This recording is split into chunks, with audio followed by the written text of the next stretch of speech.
Estamos mais uma vez reunidos em Teu nome, confiantes nos Teus ensinamentos, aonde, entre as inúmeras mensagens que nos deixaste, colocaste para nós que fazeis de especial. Estamos aqui, Senhor, tentando aprender um pouco das Tuas lições para fazer com que os nossos dias, os nossos afazeres e as nossas propostas de mudança sejam especiais para o nosso estado íntimo. Sejam especiais nas nossas relações sociais, familiares e, acima de tudo, espirituais. Estamos lutando, Senhor, para não repetirmos os enganos do passado e, ao mesmo tempo, agradecidos pela oportunidade de termos neste momento a Tua presença entre nós e, acima de tudo, dentro de nós. Fique conosco, que assim seja. Nós estamos trabalhando o livro Renovando Atitudes e o capítulo que nós iremos trabalhar chama-se Um Impulso Natural. Como o capítulo ele é um capítulo extenso, nós vamos trabalhar alguns trechinhos do capítulo. Eu vou trazer algumas observações em cima dos trechos, mas depois, quando vocês tiverem a chance, leiam o capítulo todo, porque por aquilo que a gente vai estar trazendo, vocês vão ver essa dinâmica da relação com o outro e a relação conosco. Um impulso natural, na página 185. Esse sentimento resulta mesmo de uma lei física, a da assimilação e da repulsão dos fluidos.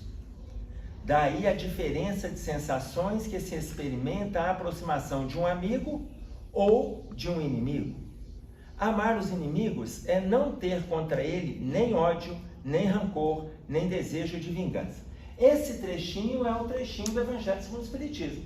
Como a gente sabe, o Renovando Atitudes sempre comenta trechinhos do Evangelho segundo o Espiritismo. No capítulo 12, no item 3 do Evangelho, ele coloca para nós a respeito deste trechinho, que é o capítulo Amar os vossos inimigos. Mas vamos lá no início, ele diz assim: amar os inimigos não é, pois, ter para com eles uma afeição que não está na natureza, porque o contato de um inimigo faz bater o coração de maneira bem diferente do contato com um amigo. Vamos pensar. Pensem, quem tem inimigo aqui, levanta a mão para mim. Quem tem inimigo? Só você? Só o caso? Você está ruim na reencarnação ou nós estamos falando com os santos? Porque eu acho que só tem eu e você com inimigo aqui. O pessoal está com dificuldade até de pensar nele. Pensem nos inimigos de vocês. Pensem. Os declarados? Não, os declarados e não declarados. Aqueles que você ainda não sabe, não. Eu vou te contar. Gente, olha a primeira pergunta que eu estou fazendo. Quem tem inimigo? Ninguém levantou a mão. No final, eu vou perguntar de novo. Vamos levantar ainda? Já não levantou. Agora você ficou assustado. Então, veja bem. A primeira questão, quando a gente começa a pensar no inimigo, veja. O que ele coloca para nós? Amar o inimigo não é ter para com eles uma afeição que não está na natureza. Não tem como você despertar uma amizade, um carinho, uma receptividade, uma reciprocidade. Não tem.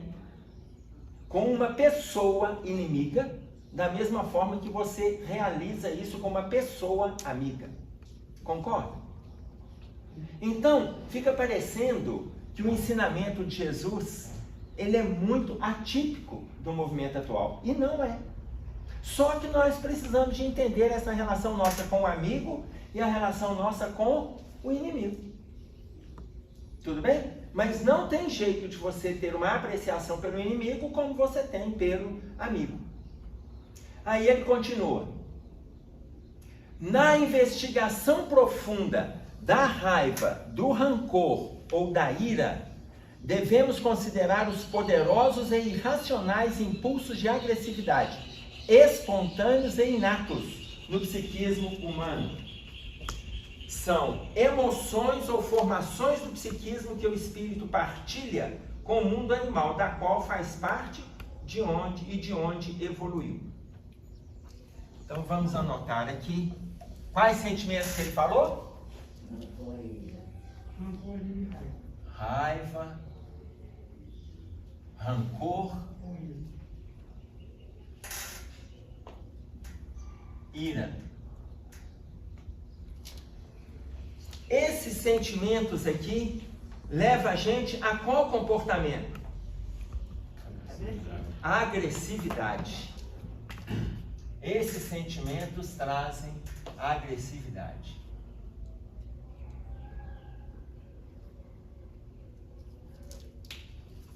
Nós vamos deixar isso aqui anotado, porque vocês vão ver como que nós vamos entender o texto quando falamos do inimigo. E aí ele coloca para nós que esses sentimentos, eles incentivam a agressividade. Nós poderíamos resumir esses três aqui no sentimento de tensão, irritabilidade. Isto gera agressividade. Só que nós temos dois tipos de agressividade. Quais? Quais são os dois tipos? Verbal e físico. Então nós temos agressividade direcionada para dois tipos de pessoas. Quais são as pessoas? Agora eu peguei você, que não esperava a resposta verbal e física. Dois tipos de agressividade, eu não esperava. Por quê? Porque tem agressividade verbal, tem agressividade física, tem agressividade mental, tem agressividade emocional. Então, nós temos agressividades. Mas nós direcionamos para dois grupos de pessoas. Quais? Não, os encarnados que estão em torno. E quem mais? A você mesmo. A gente está doido para se livrar, mas hoje vocês não escapam.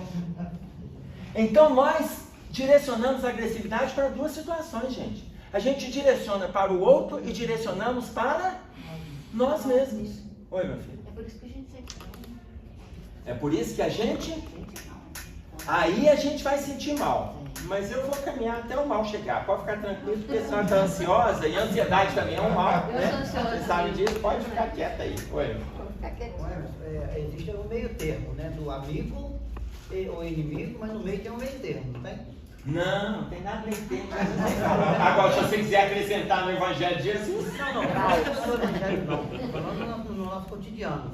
Tem aquele inimigo e tem aquele que não é inimigo, mas você não prefere não ver do assunto. E aí é que a gente chega e fala assim, o meu anjo não combina. Gente, você vê que é interessante, né? Por isso que Sartre falou assim, o inferno são os outros. Eu sou ótimo, o meu problema são as pessoas. O inferno são os outros.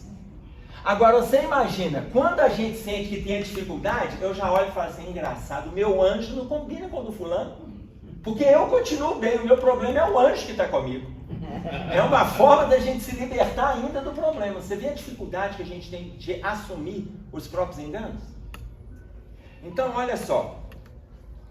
Oi. Igual o Lenin, o ego é tão grande, se o mundo pega fogo, eu solto antes do adeus a 6 milhões de figurantes. 6 milhões na época que ele compôs, né? 6 milhões de figurantes. Exatamente, na época que se o mundo pegar fogo. Eu solto antes do adeus a 6 milhões de figurantes. Então melhor ainda, né? E tá na música. O inimigo que você carrega, você declara ou você só nega?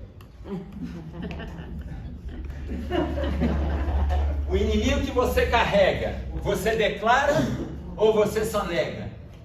E aí eu pergunto para vocês.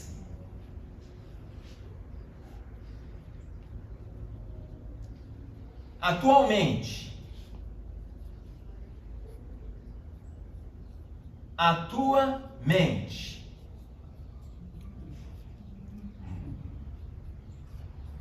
atua ou mente? Atualmente, a tua mente atua ou mente? Se avalie. Tá claro? Que é a colocação que o Marcos acabou de fazer ali. Tudo bem? Olha o nosso movimento de autoavaliação. Mas vamos caminhar. Nos dias atuais, o termo raiva talvez tenha sido interpretado como sendo somente crueldade, violência, vingança, quando na realidade significa primordialmente estado de alerta. Raiva significa estado de alerta. Olha a fala do Hamed. Estado de alerta, visto que essa energia emocional nos aguça para todos os demais sentimentos, para uma eventual necessidade de proteção e apoio para qualquer fato ou situação que nos coloque em ameaça. Está de alerta. Por quê? Porque te prepara. E é interessante ter visto isso aqui, porque eu tenho um outro sentimento, um outro tipo de personalidade que a gente precisa dessa pessoa num grupo. Qualquer grupo, gente, qualquer grupo, que ele está colocando a raiva. É importante que você a tenha, porque ela te coloca em estado de alerta em relação ao que há de vir. Mas em qualquer grupo, independente do sentimento, você precisa de um tipo de personalidade. Mas é só um, você não pode ter muito, não. Qual? Pessimista. Você precisa de um pessimista no seu meio. Você sabe por quê? O pessimista é aquele que te prepara, porque para ele tudo vai dar errado. Então na hora que ele fala, é importante que você... Não vai ser por aí não. Eu vou fazer diferente. Eu vou tentar. Vocês vão lembrar do pessimista. Lembram daquele desenho da hiena? Que ela ficava assim, ó vida, ó céus, ó azar. Só você que assistiu, Alessandro? O pessoal aqui não conhece, né? Não é todo mundo da mesma idade, não, né? Então, você imagina, a gente precisa do pessimista no grupo. O pessimista é aquele que vai te trazer o desânimo, mas vai falar com você assim, não vai dar certo, não. Sabe por quê que não vai? Por causa disso. Ele não vai ousar, porque ele é pessimista. Mas só dele falar, ele te alertou. Então é importante você ter um pessimista. Gente, mas só um. Porque ninguém aguenta o pessimista. É importante a gente, aliás, não abraçar a causa do pessimista. Então você tem um pessimista no grupo de trabalho, você tem um pessimista na família, você tem um pessimista na rua, você tem um pessimista no grupo de lazer. Tá ótimo, um só. Porque na hora que você tiver um projeto, ele vai falar assim, não sei, eu andei pensando que é... Eu até já fiz por aí também, já pensei uma vez, mas acho que não dá certo. Mas por que você acha? Escuta o pessimista, escuta, para você fazer o contrário. Mas aí ele não está falando da relação com o outro, agora ele fala da relação consigo. É importante que você tenha raiva. Porque a raiva te coloca em estado de alerta. Na relação com as pessoas, na relação com as tarefas que você sabe que você tem que dar conta. É a energia que você vai direcionar. Não é a raiva direcionada para a rebeldia, para a agressividade, para a vingança, para a violência, para a crueldade. Não é essa raiva. É a raiva que te coloca em estado de alerta. Tudo bem até aí? Portanto, quando ao ser humano é negado o direito de expressar a sua raiva ou o seu prazer, castrado nos seus primeiros anos de vida, torna-se uma criança indefesa, com tendência a ter uma personalidade tímida, medrosa e passiva, quando ele é castrado na raiva dele. Quando ele é castrado, corre risco dele crescer ele se apresenta como uma criança indefesa e à medida que cresce, a personalidade tímida, medrosa e passiva. Então a raiva tem que aparecer, no sentido de alertar, no sentido de ter energia para trabalhar, para lutar, para melhorar, para crescer, para ser bom nas atividades que ele se dispuser dentro de casa, para ser bom no futebol se ele estiver jogando, para ser bom nas atividades escolares se ele estiver estudando. Por quê? Porque é essa energia canalizada para as tarefas dele. Tá claro? E aí ele diz mais, já as tolerâncias ilimitadas dos pais, o que é tolerância ilimitada? Permissividade. Então é a falta de limite. A falta de limite, Ou seja, ele coloca até entre aspas aqui, tolerâncias ilimitadas dos pais nessas áreas vão induzir o menor a se confundir com o uso de seus impulsos de agressividade e afeto, podendo atingir, na fase adulta, comportamentos apáticos e demonstrar uma enorme falta de iniciativa, se apresentando infantilizado e uma superlativa dependência do lar. Hoje nós não temos adolescentes aí de 27 anos, de 38, não tem? Temos adolescentes aí de 38 anos, 43 anos, tá? São aqueles que cronologicamente amadureceram, porque o tempo, ele é cabal, ele não dá oportunidade de você parar, o tempo te obriga, mas emocionalmente estão se apresentando infantilizados. Tranquilo até aí? Aí olha o que ele coloca. Na orientação da raiva no adulto, notamos o escoamento do instinto. Aí nós vamos continuar nesse gráfico. Na contenção da raiva no adulto, notamos o escoamento do instinto para outros órgãos do corpo físico, surgindo assim a somatização. Ou seja, se ele contém, ele abre espaço para somatização. O que quer dizer isso? Ele abre espaço para? Doença. Ele abre espaço para a doença.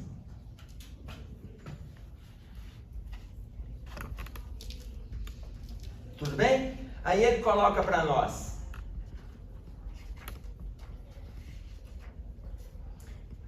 Surgindo assim a somatização com o aparecimento deles nos primeiros sinais de doença, pois para lá é que está a energia reprimida, e ela se transfere e ali ela se localiza. Então, as doenças surgem a partir do momento que a gente vai acumulando esses sentimentos direcionados ao outro ou direcionados a nós, e a gente vai transformando no movimento agressivo relacionado com alguém ou relacionado conosco. Quando a gente transforma esse movimento de agressividade, nós vamos nos adoecendo. Então aqui está a causa. Aí vocês estão pensando, mas todas as doenças vêm desse contexto? Não. Todas, não. Mas a maioria, sim. Porque quando a gente pensa todas, a gente começa a pensar assim, e o Chico, o Divaldo?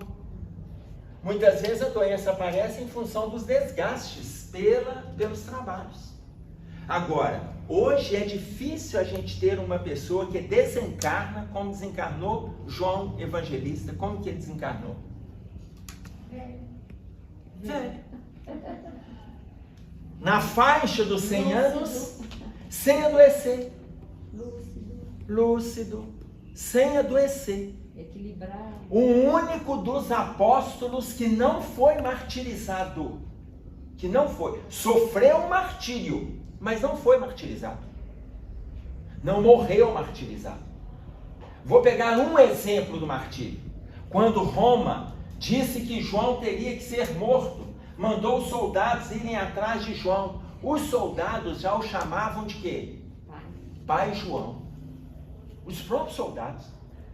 Quando chegaram para prender João, o que João estava fazendo? Conversando com os peixes à beira do lago. E os peixes estavam com a cabecinha tudo em pé assim. Ô, gente, você vai achar normal um negócio desse?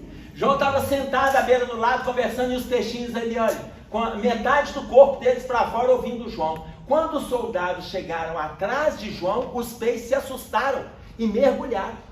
Aí João, os soldados falaram, olha, recebemos uma ordem de Roma, nós teremos que prender você e te matar.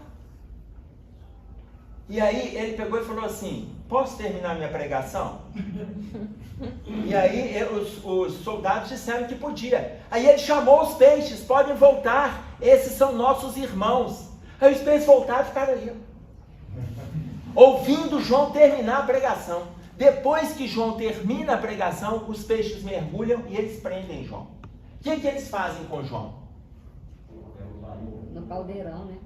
De óleo quente. Coloca um caldeirão de óleo quente, esquenta o caldeirão, pede João para entrar num caldeirão de óleo quente. João se deita no caldeirão, se deita, e ali o óleo fica fervendo e João lá dentro. E os soldados começam a lamentar e a chorar no momento que eles estão fazendo a cova. Deixa 3 dias nesse estado e depois entra em resfriamento. Quando eles vão tirar João dali, eles pegam o caldeirão e viram. Quando eles viram o caldeirão, João pula para fora. Vivinho. Na hora que ele pula, os soldados se ajoelham. E aí eles falam com ele: João, deixa eu te falar aqui, você tem que morrer. Nós não queremos te matar de forma direta, mas você tem que morrer, mas você não morre. Na nossa linguagem é assim: você não morre, praga. Eles não falaram isso com ele: você não morre. Aí um outro soldado falou assim: então faz o seguinte, vai para uma ilha, vai embora, muda o seu nome, muda a sua figura, e aí a gente manda o aviso para Roma que você está morto, enterrado. A cova estava aberta. E aí ele muda para a ilha de Patmos. Ilha para a ilha de Patmos. E lá ele muda o nome dele passa a ser Francisco. E ele passa a ser chamado de Pai Francisco. Pai Francisco. E continua vivendo ali até quase 100 anos. Até quase 100 anos. Ali ele cura uma pessoa doente de lepra, num quadro grave. O senhor Pátios. 1000 anos depois, aproximadamente, João volta. Quando João reencarna, aquele casal, a mãe sabia que ela estava grávida de João Evangelista. Isso foi transferido para ela em sonhos, que ela estava grávida de João, o apóstolo do Cristo. Foi revelado isso para ela. E aí, na hora que ela estava casada com o senhor Bernardoni, no final da gravidez, ele vai para Roma, porque ele vai fazer compras na Itália. Eles moravam em Assis, e ele mexia com venda de tecidos. Ele sai para fazer compras. Quando ele volta, o filho tinha nascido. E ela deu o nome no filho de Francisco. João. Ela deu o nome no filho de João. Mas o pai, indignado, porque já tinha 3 dias que o filho tinha nascido, o pai, indignado, falou: eu não participei do nascimento, então eu tenho que dar um nome. E aí ela chega e fala: mas eu já coloquei o nome de João, porque ele é o João, discípulo de Jesus. Aí o pai fala: mas eu não aceito, ao menos o nome eu tenho que dar, e eu vou dar o nome dele de Francisco.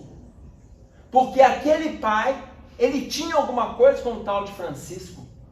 Porque aquele pai, que veio na figura de pai, foi o Pátios, que foi curado pelo pai Francisco 1000 anos antes, na ilha de Patmos. E agora veio como pai dele. Aí ele dá o nome nele de Francisco, na cidade de Assis, que na fase adulta nós vamos conhecê-lo como Francisco de Assis. Tá claro? Então, esse perfil de adoecimento, raros são aqueles que passaram pela vida sem um quadro doentio. Só para vocês terem uma ideia, quando a mãe de Francisco de Assis esteve grávida, Francisco não fez aquela internação no ventre que a gente faz quando a nossa mãe está grávida, quando as nossas esposas estão grávidas, quando as mulheres engravidam. Ele não fez essa internação, não. Ela ficou grávida e ele continuou trabalhando lá na região onde ele estava. Durante 6 meses. Quando ele entra definitivamente no ventre materno, ele faz a ligação no óvulo fecundado, mas ele não passa por aquele processo de recrudescimento que todos nós passamos, como vimos lá no livro Missionários da Luz, no capítulo 13, no estudo sobre a reencarnação na 4ª noite. Aquele processo de ficar 9 meses no ventre materno ali, no processo de revisão das posturas, dos posicionamentos, das mudanças, como coloca para nós no livro Missionários da Luz. Francisco de Assis, ele ficou 6 meses trabalhando. Quando está faltando 3 meses para ele nascer, ele hiberna no corpo materno. E aí ela sente mais gravemente a presença dele. Tá claro? Você vê o estado de saúde desse espírito. Assumindo essas posturas, nós abrimos porta para a doença. O que a doença gera para nós?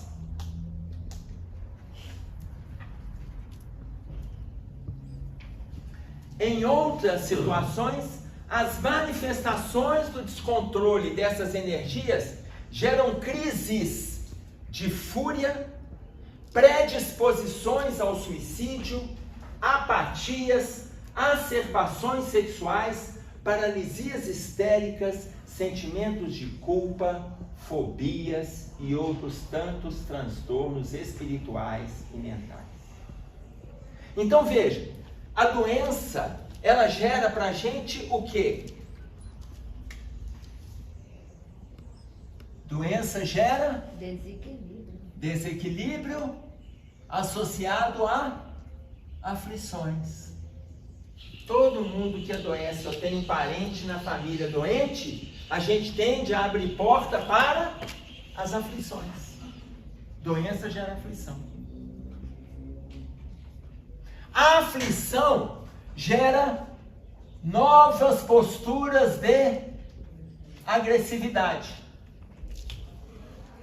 Gerando novas posturas de agressividade, repete a doença, que traz aflições, que repete agressividade. E assim a gente vai repetindo esse ciclo aqui há séculos. Nós estamos fazendo isso aqui por um movimento lá atrás, gerador de tensão. Oi. Tirando uma dúvida, eu estou um pouco perdido. Sim. Isso é porque eu estou retendo aqueles sentimentos ou porque eu estou extravasando aqueles sentimentos? Eu estou extravasando esses sentimentos aqui. Primeiro, eu os alimento dentro de mim. E depois eu começo a extravasar esses sentimentos direcionados a mim ou a alguém em forma de doença.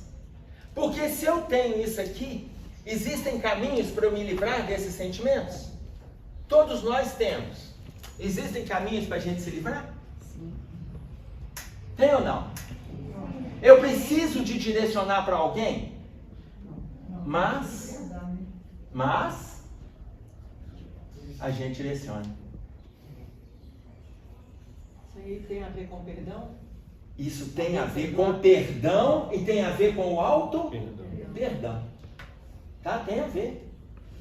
Então você imagina, se a gente abraça esses sentimentos aqui, relacionado ao nosso estado de tensão, nós iremos agravar a nossa relação conosco. Então eu volto lá no ensinamento. Qual que é o título do capítulo? Um impulso natural. O que ele chama de impulso natural? Você ter raiva, rancor, ira relacionada a situações com o inimigo pode despertar agressividade. Isso tudo aqui é um impulso natural. Todo mundo tem. Todo mundo tem. Oi, filho. Qual a diferença entre raiva e ira? Qual a diferença entre raiva e ira? O nível. A ira é o caminho para o ódio.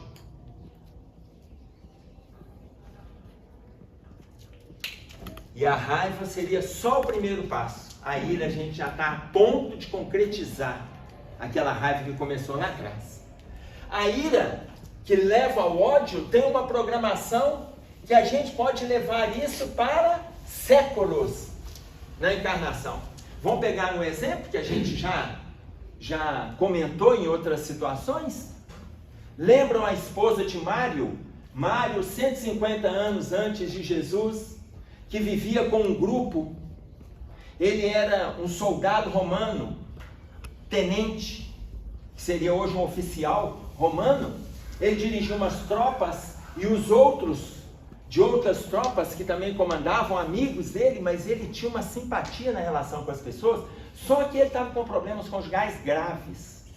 E aí a esposa decidiu que iria se separar dele. Quando a esposa decidiu que iria se separar, 150 anos antes de Jesus, quando a esposa decidiu que iria se separar, ela tentou tramar contra ele, com os líderes de outras tropas. Mas ele era tão carismático, ninguém se posicionou contra ele. Problema conjugal, eles que se virem. E aí o filho decidiu ficar com o pai. O que ela prometeu para ele? Uma frase. Um dia eu vou te enforcar. Ódio. No início começou com uma raiva. E aquilo foi se agravando. Um dia eu vou te enforcar. 150 anos antes de Jesus. E ela cumpriu. Quase 2000 anos depois, 1700 e alguma coisa, nasce nas Minas Gerais os Inconfidentes, aqui em Portugal. Os Inconfidentes eram aqueles líderes das tropas que estavam reunidos 150 anos antes de Jesus. 150 anos antes de Jesus. Esse grupo já vem reunido há séculos. Aquele que se chamava Mário, agora vem na figura de Tiradentes. E aquela que foi a esposa dele, 150 anos antes de Jesus, vem na figura de Dona Maria I, rainha de Portugal. E o que ela se compromete? Que ela ia mandar todos os Inconfidentes para o degredo. Mais um ela pegaria para o enforcamento. Qual a promessa que ela fez 2000 anos antes? Um dia eu vou te enforcar. E ela cumpre.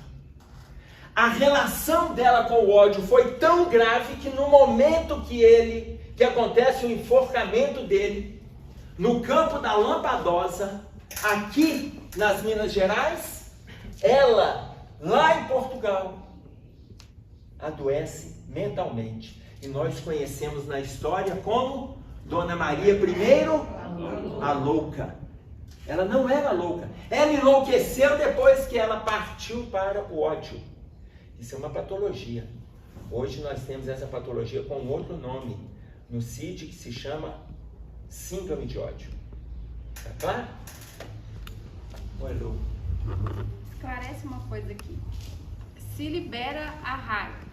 Não for coisa boba. Você tá querendo falar alguma coisa com alguém, mas tá com raiva. Aí você não fala. Aí aquilo te dá dor de estômago. Então, quer dizer, fala ou não fala? Tudo dói. É complicado, é tênue, né, essa situação. Aqui, você tem que falar. Você fala ou não fala? Depois que você calma.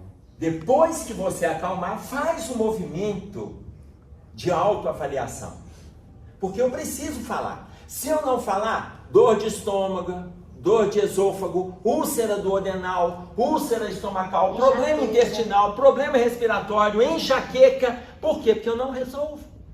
Dor de cabeça. As dores de cabeça, por exemplo, no livro Como Superar as Doenças, do médico... Não. Como Superar as Doenças? Esqueci o nome dele. Ele coloca para nós assim: a dor de cabeça age como a sirene estridente do corpo. As soluções que você não deu para os problemas que você precisa dar. Ele coloca, e se você adia, a dor de cabeça aparece. Ela te sinaliza que algo tem que resolver. Só para vocês terem uma ideia, a ADM, Associação Americana de Doenças Mentais, ela ainda coloca para nós que nós temos 150 tipos diferentes de dor de cabeça. Gente, não tem 150 tipos diferentes de analgésico, não. Aí você toma analgésico, toca outro analgésico, depois fala, pô, não, acho que eu preciso de anti-inflamatório, vai lá tomar anti-inflamatório, depois toma 5, 10 dias, começa problema de estômago. Mas o problema é que você tem que resolver com o filho, com o patrão, com o marido, com a esposa, com o colega de trabalho, com o sócio. Você não resolve, não fala. E aí a cabeça age como a sirene estridente do corpo.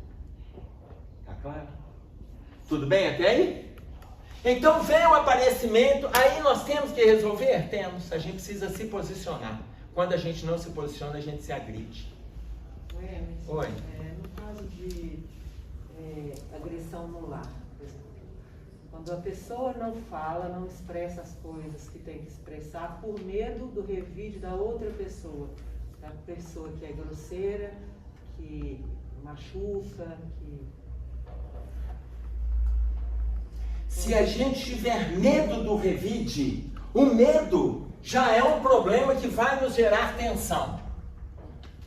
O medo já vai nos gerar tensão. Tanto que vocês vão ver, tem um seminário que a gente fez aqui, que tá no YouTube, que se chama Do Medo à Culpa, da Mágoa ao Câncer. Como trabalhar esses desvalores. O medo já vai gerar esse movimento aqui, ó. Por quê? Porque se nós estamos falando do um impulso natural, eu estou colocando sobre essas dificuldades. Alguém aqui, quem aqui já ficou com raiva de qualquer situação, qualquer, vou falar de raiva, não vou falar de ira, não vamos agravar não. Quem já ficou com raiva ou guarda rancor, levanta a mão para mim. Pode levantar com vontade, mas não conta não para não virar terapia de grupo. Mas levanta, deixa eu ver. Todo mundo já ficou com qualquer situação. Todo mundo já ficou. Ok. Aí eu volto a perguntar para vocês. Se nós já ficamos com esses desvalores, um exemplo que a Fabiana está dando, o medo. Quem aqui já teve medo de qualquer coisa, mas não me conta o medo? Não conta. Quem já teve medo, levanta a mão. Ok? Então vocês imaginem as dificuldades que a gente está carregando. Se a gente carrega essas dificuldades, a gente está se agredindo. Se eu estou me agredindo, eu estou vivificando essas dificuldades que eu carrego. Gente, livro Obras Póstumas, item 57. O homem é o obsessor de si mesmo. O homem é o obsessor de si mesmo. Vocês imaginam, se eu carrego esse movimento aqui, eu vou me obsidiando. Eu agravo o meu estado. Aflições. Ah, mas como que eu faço para sair desse circuito aqui? Eu preciso sair disso, não precisa? Você achou o nome do autor? Jack Lawson. Jack Lawson. O livro Como Superar a Doença, isso mesmo. Muito bem. Tá claro? Jack Lawson. Então ele coloca para nós que a dor de cabeça age como a sirene estridente do corpo. Você pode se aliviar. Vai lá e resolve o que você precisa resolver. Conversa. Ah, mas e se a gente vai colocar e o outro vai agredir? Você coloca. Se o outro começar um movimento de agressão, silencia para ele não encontrar ressonância. Silencia, espera.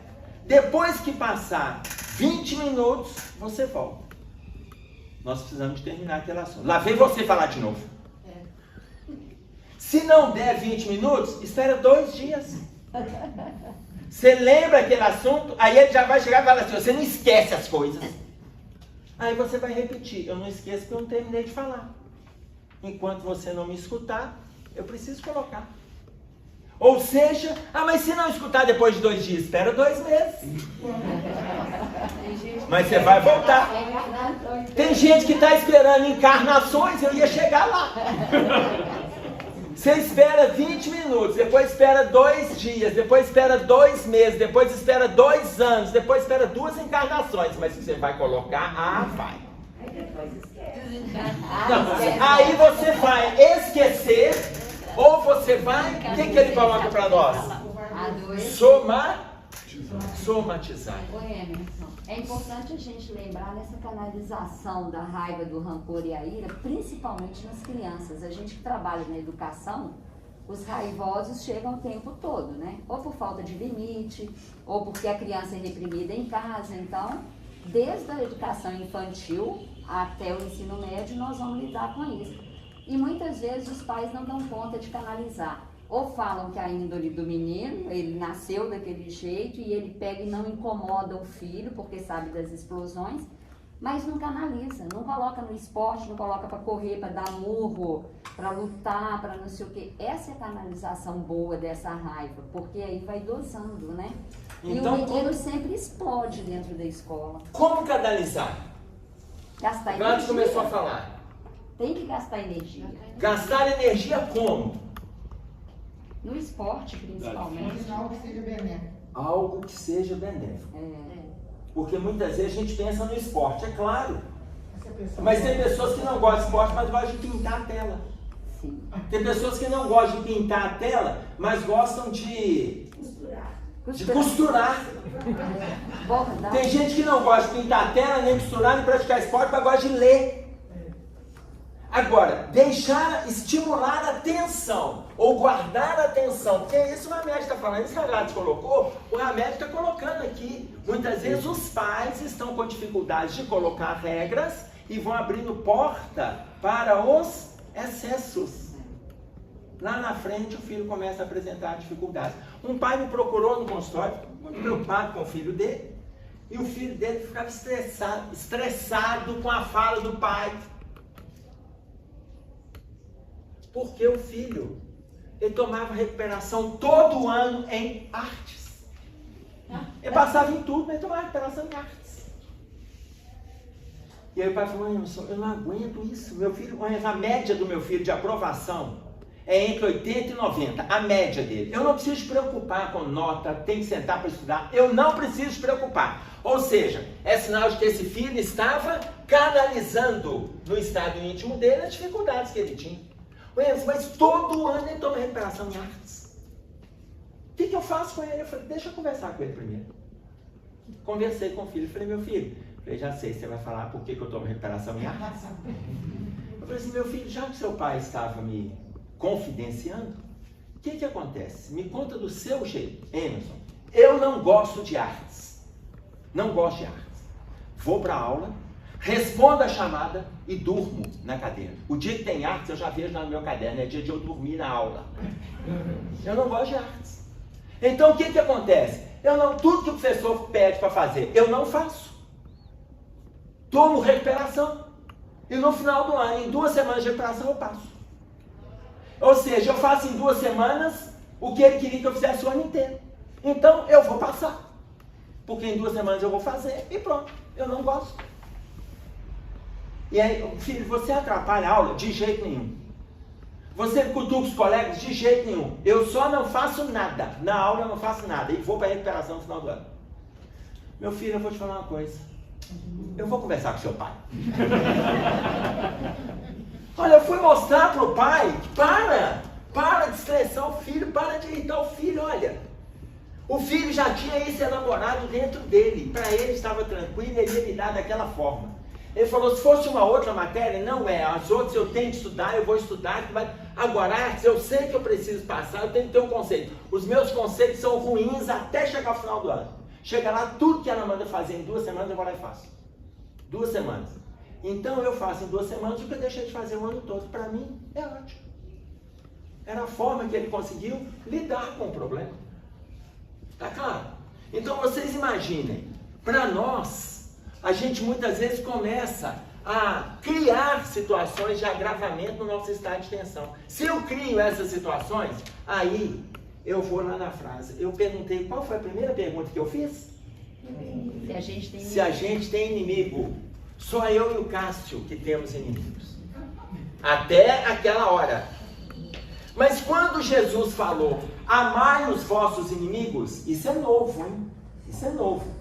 Porque amar o próximo como a ti mesmo, não foi Jesus que ensinou isso para nós. Ele não ensinou isso, não. Ah, Jesus ensinou a amar o próximo como a ti mesmo. Não ensinou. Quem ensinou isso foi? Moisés. Capítulo 19 de Levítico, no versículo 18, ele fala, não atentarás contra a vida do teu próximo, mas amarás o teu próximo como a ti mesmo. Lá em Deuteronômio, no capítulo 6, ele vai falar de novo, amarás o teu próximo como a ti mesmo. Olha, você imagina, Moisés falou para nós pela primeira vez de amor ao próximo. Jesus vem lá no Sermão da Montanha, no capítulo 5, e fala o que para a gente? Não vim destruir A lei, que é o título do primeiro capítulo do Evangelho segundo o Espiritismo, a fala de Jesus: não vim destruir a lei. Qual a lei? A lei de Moisés. Qual a lei de Moisés? Amarás o Senhor teu Deus de toda a tua alma e o teu próximo como a ti mesmo. Essa lei Moisés já trouxe. O que Jesus colocou para nós? Amai os vossos inimigos. Nós temos dois tipos de inimigos: o inimigo físico e qual outro inimigo? O íntimo. Aí eu perguntei para vocês: quem aqui já ficou nervoso, já teve raiva, já teve rancor? Todo mundo levantou a mão.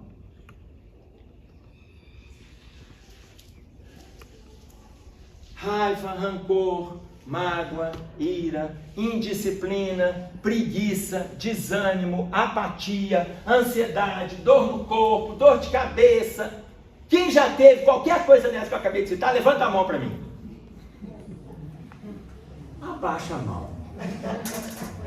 Quem tem inimigo, levanta a mão para mim. Entenderam a diferença? Porque quando Jesus falou: amai os vossos inimigos, ame o seu estado íntimo conturbado. Ame as suas dificuldades. Entenda que você tem essas dificuldades. Entenda. O primeiro passo para a mudança, qual que é? Aceitação. É o primeiro passo para a mudança. Porque eu não faço movimentos de mudança, eu não faço se eu não aceitar que eu estou doente. Se eu não aceitar que eu construí esse movimento de doença nas relações autoagressivas. É impulso natural, como coloca o texto para nós, é impulso natural. Mas olha o que a Joana de Ângeles diz para a gente. Eu posso sair desse ciclo aqui, porque esse ciclo, ele pode me levar a dificuldades tão intensas que eu posso caminhar nesse movimento de autoagressividade para o suicídio. Como coloca para nós aqui, o estágio extremo da autoagressão, como o Hamed colocou aqui no Renovando Atitudes. Eu posso abrir porta para o suicídio também. Mas esse é o estágio grave da autoagressão. Mas olha o que a Joana de Ângeles coloca para a gente no livro Joana de Ângeles Responde. É um livro de 200 perguntas e respostas. Na pergunta de número 37, ela coloca para nós aqui que eu posso sair desse movimento e eu crio esse movimento de dor, eu crio a recordação do momento. Ou seja, eu vou tentar lembrar em que hora que eu construí esse estado doentio comigo. Eu apareci com um câncer de pulmão, apareci com um câncer nos rins. Quanto tempo eu estou acumulando de rancor? Quanto tempo eu estou acumulando de mágoa? Quanto tempo eu estou acumulando de autoagressão? Quanto tempo eu estou acumulando? Ou seja, eu estou somatizando. Ela coloca primeiro a recordação do momento, ou seja, reflete nisso. Depois da recordação do momento, ela chama de, aí vem a outra etapa, que é o remorso. Eu estou resumindo esse gráfico, porque ela coloca a recordação do momento, a ideia rediviva, a chegada do remorso, e quando chega o remorso, vem o outro passo que é, no remorso, gente, eu ainda corro risco. O que é remorso? É remoer. Remoer. Eu ainda corro o risco de chegar aqui e fazer esse movimento aqui, ó, e repetir tudo outra vez. E aí eu passo pela doença, pelas aflições, recordo o momento, carrego comigo o remorso, me agrido outra vez. Tanto que, na resposta da pergunta de número 96 do livro O Consolador, o que Emmanuel coloca para nós? Determinadas doenças reclamam vários estágios na vida física para que a gente se liberte dela. Muitas vezes a pessoa fica doente 2, 3, 4 encarnações, repetindo quadro patológico que ela alimentou em si. Tá claro? Você levantou a mão? Você. Já esqueci o que foi. A quântica, né, vem falando muito dessa questão de se algo te incomodou, você parar e perguntar, né? Que há em mim que incomodou nessa situação, que incomodou, quer dizer, não é o outro, é você, né? Porque o problema não é o problema, mas é algo em você que te incomodou. E aí faz essa pergunta, né? Que eles falam que é pro corpo, mas é, né? Para o ser inteligente que está ali dentro. E aí essas respostas vão chegando, mas realmente a agressividade ela chega junto, porque aí você identifica o que é que naquela situação te incomodou, né? E aí reagiu a partir daquilo, mas aí a agressividade vem junto, até você conseguir. Meu coração tá disparado, você acredita? Você tá com taquicardia? Eu fiquei, eu tô percebendo isso agora. Olha, não é que tá mesmo, tá disparado. Porque você vai mexendo. Vai mexendo em algumas situações. Aqui, as questões que aparecem lá no aparelho cardíaco, nesse livrinho, Como Superar as Doenças, e no livro Curar, da... Nossa, não é um hábito esquecer, não. Vamos lá. Aliás, eu nem me permito duas vezes. Ele fica indignado.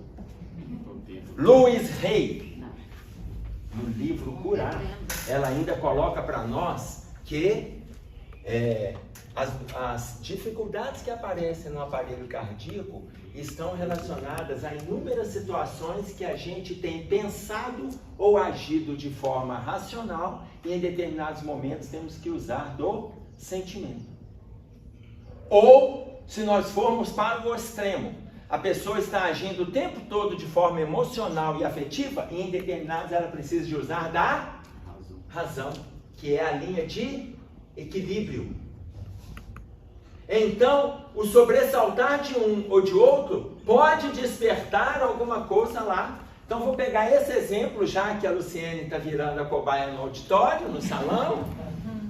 Tá? Ela está trazendo reflexões, aonde ela tem que rever posicionamentos. Tem que rever posicionamentos. Seja no relacionamento profissional, seja no relacionamento maternal, seja no relacionamento conjugal, seja no relacionamento individual, alguma coisa tem que estar mexendo com ela nesse momento aí, olha. Então ela pegou e falou assim, nossa, eu tô engraçado, tô sentindo taquicardia. Mas para na taquicardia, tá?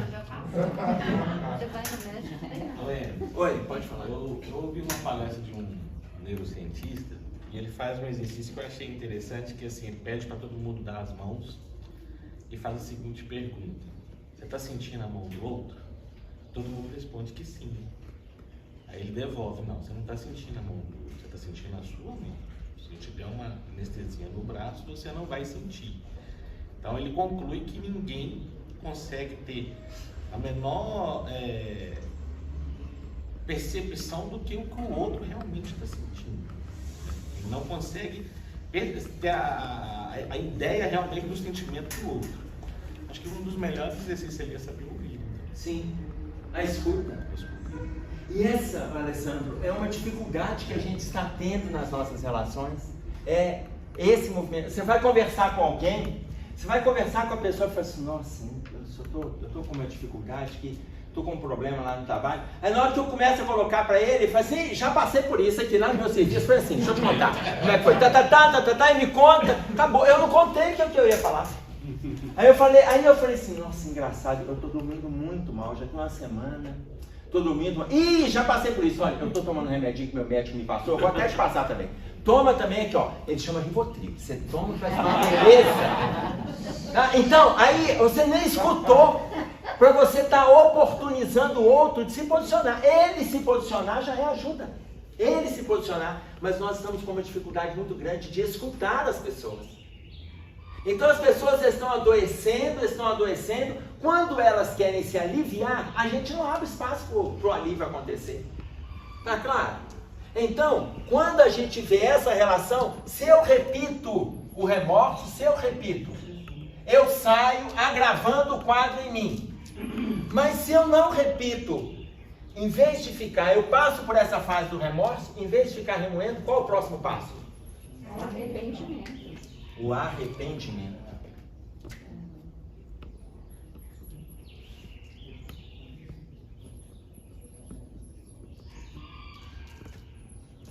O arrependimento. Esse é o maior passo para qualquer movimento de mudança. Quando eu me arrependo, eu me liberto disso aqui. Quando eu me arrependo. Se eu não me arrependo, eu não me liberto. Mas para eu me arrepender, eu tenho que entender o que está acontecendo. Para eu entender o que está acontecendo, eu tenho que saber que eu estou aflito por uma situação que eu provoquei, eu estou me agredindo, e aqui nós pegamos 3 exemplos que o livro cita.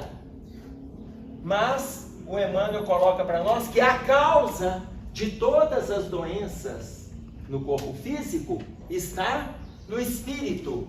A causa está no espírito. E isso também está na resposta da pergunta de número 96. Mas aí o que o livro Céu e Inferno coloca para nós dessa fasezinha aqui, olha. Capítulo 7 do livro Céu e Inferno, Código Penal da Vida Futura. Código Penal da Vida Futura. O arrependimento por si só. 17º item. Desculpa, 16º item. O capítulo 7, Código Penal da Vida Futura, são 33 itens. O 16º coloca para nós: o arrependimento por si só Não basta. não basta. São necessários o quê? Expiação. Expiação. O que é expiar? Passar por aquilo? Aqui, olha, veja bem. Tem expiação e tem expiação. Qual que é a diferença? Não é olhar. Essa.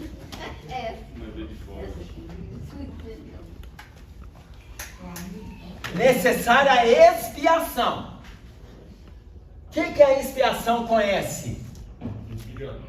Bisbilhotar. Tem um monte de gente assim, "Ô, mas eu engraçado, depois que você escreveu a expiação, eu tô bem, porque eu tô espiando à vontade mesmo." Tá bem não, filho. Tá de olho na vida dos outros. Você quer espiar a vida de terceiros. Mas o que ele propõe para nós? Expiação com X. Expiação com X. Passar o quê? Provas, dificuldades. Expiação com X. Ah, mas o com X, até nisso aí tem um significado para nós. O que é o X na matemática? Incógnita. Você sabe por que você está sofrendo? Você sabe? Alguém sabe o que andou fazendo no passado? Não. Não sabe, não. É melhor também que não saiba. Melhor que não saiba. Então, expiação com X, ou seja, é incógnita. Eu não sei o valor de X. Na matemática é assim, não é? Aí vem a professora. Calcule X. É irritante. Você já sabe, se tiver X no problema, ela vai falar. O final é calcule X. Mas, veja bem, calcular X na matemática significa descobrir o valor de X. Você não sabe por que você sofre com a relação que você tem. Você não sabe. Mas sabe que tem sofrimento, expiação. Para sair desse quadro, arrependimento, expiação e depois? Não, gente. Já está expiando, já tem prova. Já está bom, né? O arrependimento, conquanto seja o primeiro passo, por si só, não basta. São necessárias a expiação e a reparação. Ou seja, eu vou fazer o bem para aquele que eu fiz o mal. Agora é hora de reparar. Quando eu saio do movimento de reparação, eu conquisto a minha liberdade. Não sei quanto você vai ficar. Não vou discutir, tá certo? Não vou discutir, mas imaginem vocês. Esse processo, gente, aí vem lá um impulso natural. Naturalmente a gente ainda está trazendo isso aqui. Por que nós estamos trazendo esses desvalores? Nosso passado ainda está gritando muito dentro de nós. E isso aqui é um processo extremamente simples quando a gente fala da teoria e extremamente complicado quando a gente fala da libertação. Da libertação. Oi, Fabiana. Emerson, para a gente que estuda e tal, é mais fácil compreender isso. Para quem não acredita em reencarnação, né? Quem é cético, até procura coisas alternativas, mas na hora da verdade não quer enxergar. Não tem problema não acreditar em reencarnação. Porque mesmo que não acredite na reencarnação, ele é da lei. É da lei. Mesmo que não acredite. Oi? Aprende. Não tem outro jeito, não. Tá claro? Eu posso não acreditar em Deus, mas que ele atua na minha vida, atua. Gente, sabe a preocupação de Deus? Ele não está nem aí se você não acredita nele. Não está nem aí para você. Ele vai lá, faz o que tem que fazer, existem as leis e pronto, acabou. Ele não está assim, aquele filho não acredita em mim. Ele quer nem saber, é problema seu. Se você quiser melhorar, melhor. Se não quiser, não melhora. Lá na frente você é compelido a melhorar. Hoje você está sendo convidado a melhorar. E se você não quer aceitar o convite, também não tem problema. Irmão X conversando com o Chico fala assim, Deus podia resolver as coisas de forma assim mais dinâmica, né? Mais rápida. Basta Deus querer. Aí irmão X fala com ele assim, Deus tem dois caminhos para fazer essas mudanças. A limitação do livre-arbítrio, ou seja, ele chama de violência, ou pelo tempo. E ele preferiu escolher o tempo. Porque para Deus, que diferença que faz o tempo que você demora? E essa é a nossa dificuldade, de dar o tempo ao outro, se ele acredita, não acredita, se ele quer mudança, se ele reconhece, se ele já trabalhou esse ciclo milhões de vezes ou não. A dificuldade é nossa de aceitar que ele esteja naquele processo e que nós podemos ajudá-lo, mas não forçá-lo. Quando a gente fala que a dificuldade é nossa, significa que eu estou carregando uma série de inimigos internos. Então eu volto na colocação inicial. Quando Jesus disse para nós amai os vossos inimigos, não entendamos o inimigo, a pessoa. Por quê? Porque Moisés já falou lá atrás o quê? Amai o próximo como a ti mesmo. Moisés não fez distinção. Esse é próximo, aquele está longe. Eu vou amar você não, vou amar o próximo. Mas não é você não, é o próximo. Não é você não, é o próximo. Moisés não falou para amar o próximo, se é amigo, se é inimigo, se é parente, se é conhecido. Moisés falou, amar o próximo como a ti mesmo, só. Você vai colocá-lo na categoria X ou Y, é uma questão sua. Amar o próximo como a ti mesmo. Jesus falou, amar os vossos inimigos. Aí a gente vai lá e coloca o outro como inimigo. Se o outro é meu inimigo, ele entrou em sintonia com o meu estado íntimo perturbado. Como diz no livro de Ânimo Firme, Hamed, não é o outro que te irrita, é você que se permite irritar por não concordar com a postura do outro. Não é o outro que me irrita, não é o Augusto que me irrita. Eu é que me irrito porque eu não concordo com ele. Quando ele vem falar comigo, ai gente, esse aqui me irrita. Por quê? Porque entrou em ressonância com o meu estado íntimo perturbador. Então nós temos que fazer esse movimento aqui? Precisamos fazer. Para ficar livre do inimigo natural. Ou ficar livre do estado íntimo perturbador. Mas isso, gente, olha, é lento. É lento. Né? Lento. Então, quando a gente pensa nessa questão, gente, nossa, uma evolução. Quando a gente pensa no processo evolutivo, lembrar uma situação quando André Luiz, no capítulo 3 do livro Os Mensageiros, ele chega e fala assim, o capítulo se chama O Visitante Sublime, que um espírito de longe vem visitar uma determinada região, casa transitória, no plano espiritual. Aí visita a casa transitória, dá uma orientação para os espíritos que estão ali, E aí, quando Jerônimo, conversando com André Luiz, fala da luminosidade daquele espírito, fala assim, vocês, para ele chegar aqui, no ponto que nós estamos, embora estejamos melhor do que a Terra, ele fez um movimento impressionante da descida do lugar onde ele está, em função do tamanho da luminosidade que ele traz. E aí o André pergunta assim, este espírito, ele já está numa condição que não precisa mais reencarnar na Terra? Aí ele responde, não. Mas se ele quiser reencarnar, ele vai vir com intervalos entre 500 e 800 anos de 2 encarnações, se ele quiser vir para a Terra 2 vezes. Não é isso? Lembra lá, Fabiana? Lembrou, Charles?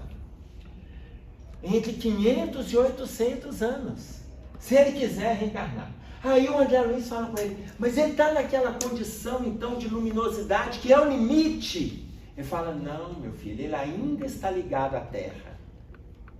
Ele ainda está ligado à Terra. Mas ele está numa região tão distante que não existe mais a forma física.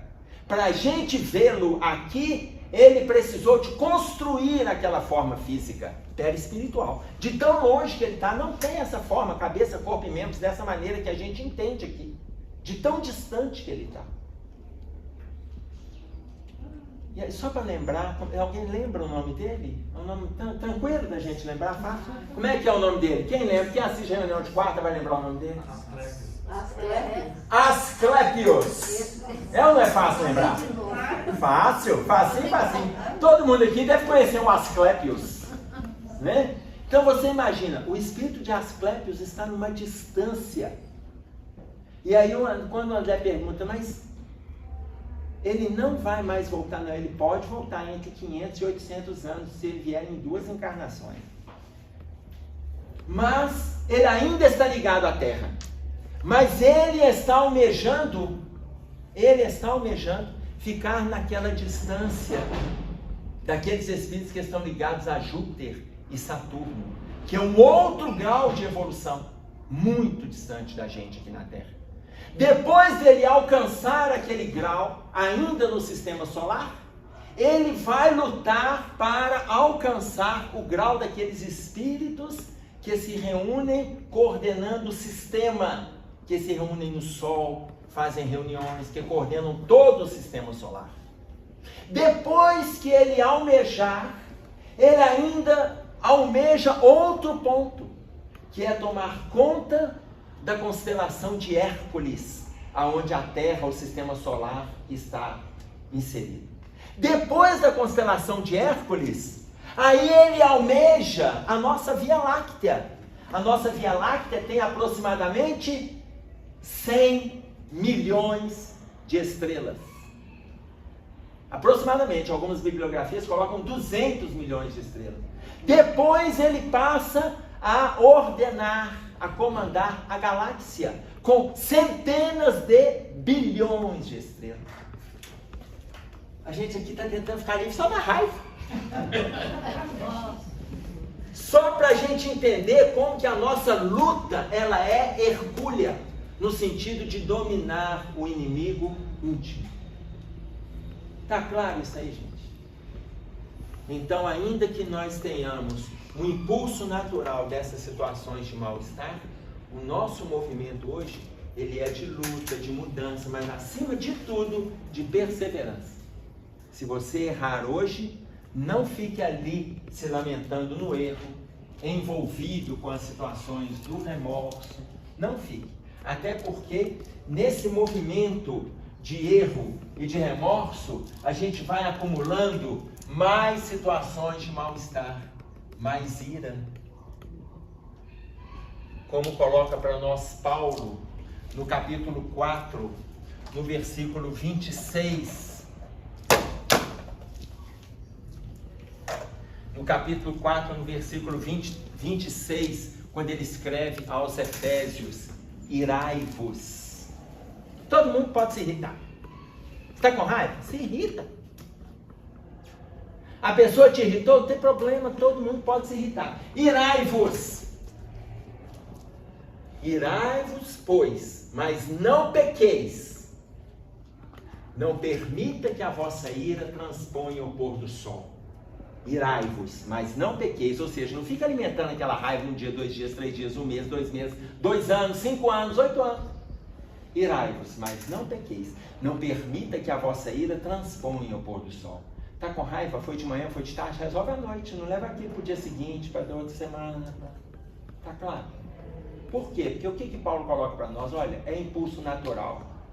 Deixa as coisas acontecerem, resolva isso e perseverança. Toca para frente. Tudo bem, gente? É igual o Lord Byron. O homem ama com pressa e odeia com calma. Muito bom isso. Ama com pressa e odeia com calma. Quem fala isso para nós? Lord Byron. Lord Byron. Não entendi, não. Byron? Byron. Tá ótimo. Byron. Aqui, muito bom. Isso aí é importante a gente guardar, até para nós mudarmos de perspectiva e de postura. Ok? Vamos fazer a nossa prece de encerramento?